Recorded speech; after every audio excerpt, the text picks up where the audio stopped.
నమస్తే, welcome to NCN news. నేను కళ్యాణి. బులెటిన్లో ముందుగా హెడ్లైన్స్ చూద్దాం. పోలవరం ఆదివాసీ నిర్వాసితులకు కూడా ప్రాధాన్యత ఇవ్వాలి. ఆదివాసీ కమిటీ ప్రతినిధుల డిమాండ్. ఆదివాసీలకు పూర్తి పునరావాసం కల్పించిన తరువాతే పోలవరం ప్రాజెక్టు ప్రారంభించాలని జాతీయ ఆదివాసీ సమన్వయ కమిటీ, అఖిల భారత ఆదివాసీ రాజ్యాంగ హక్కుల పరిరక్షణ సామాన్య కమిటీ ప్రతినిధులు డిమాండ్ చేశారు.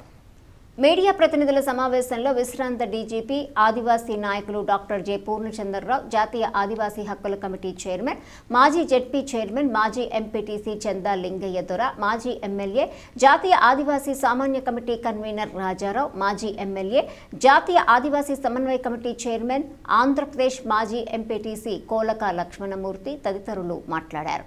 అమరావతి రైతుల మాదిరిగా పోలవరం ఆదివాసీ నిర్వాసితులకు కూడా ప్రాధాన్యత ఇవ్వాలని అన్నారు. ఈ ప్రాజెక్టు నిర్మాణం వల్ల సర్వస్వము కోల్పోయి నిర్వాసితులవుతున్న 4 లక్షల మంది ప్రజల త్యాగాల వలన పోలవరం ప్రాజెక్టు సహకారం అవుతున్నదని రాష్ట్ర ప్రభుత్వం ప్రకటించింది. ప్రాజెక్టు వలన నిర్వాసితులవుతున్న వారిలో అత్యధికులు ఆదివాసీలని, సర్వము కాలిపోయి నిర్వాసితులైనటువంటి ఆదివాసీల కళ్లల్లో నీళ్లు తుడవకుండా పోలవరం ప్రాజెక్టులో నీళ్లు నింపటం ఎంతవరకు న్యాయమో రాష్ట్ర ప్రభుత్వం ఆలోచించాలని వారు ప్రశ్నిస్తున్నారు. 25% కూడా పునరావాసం పూర్తి చేయలేదని తీవ్ర స్థాయిలో ఆగ్రహం వ్యక్తం చేశారు. ఈ కార్యక్రమంలో గరిడె బాబురావు, బంగారు బాబు, బి పరంజ్యోతి తదితరులు పాల్గొన్నారు.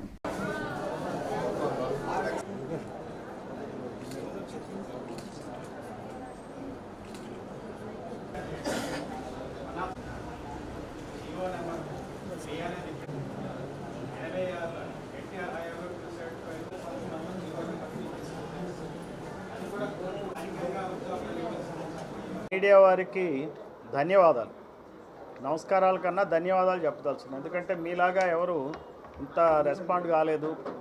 మీరు రాష్ట్రంలోనే చాలా బాగా రెస్పాండ్ అయినందుకు మీకు మా ధన్యవాదాలు.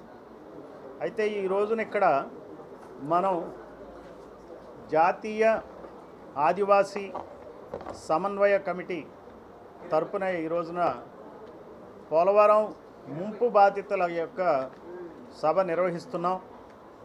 ఈ జాతీయ సమన్వయ కమిటీ చైర్మన్గా చందా లింగయ్య దొర గారు ఉన్నారు.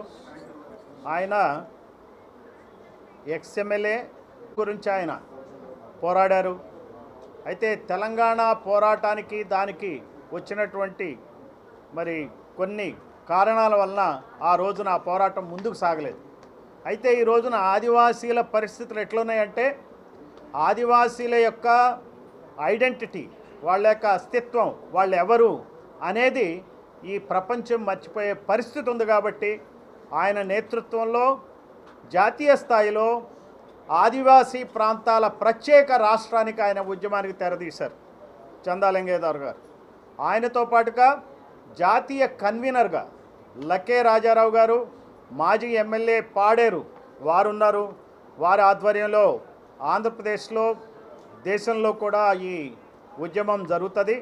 అదే కాకుండా లక్ష్మణమూర్తి గారు మాజీ ఎమ్మెల్యే, మన ఆంధ్రప్రదేశ్ రాష్ట్ర సమన్వయ కమిటీ తరపున ఆయన చైర్మన్గా ఉన్నారు. అలానే గడిసె బాబురావు గారు. గుర్తుపెట్టుకోవాలా ఆదివాసీ ప్రజలారా, మన నాయకులు వీళ్ళే. చందా లింగయ్య దొర గారు మన నాయకుడు, లక్ష్మణమూర్తి గారు మన నాయకుడు, లకే రాజారావు మన నాయకుడు. ఆదివాసీ ఇంకా తదితర విషయాల్ని మన చందా లింగయ్య దొర గారు ఆయన మీకు తెలియజేస్తారు. మూల పురుషుడు, ఈ భారతదేశానికి సంస్కృతి సంప్రదాయం ఆదివాసులు అని చెప్పి చరిత్రలు చెప్తున్నాయి. అనేక ప్రొఫెసర్స్, మేధావులంతా కూడా చెప్తున్నారు.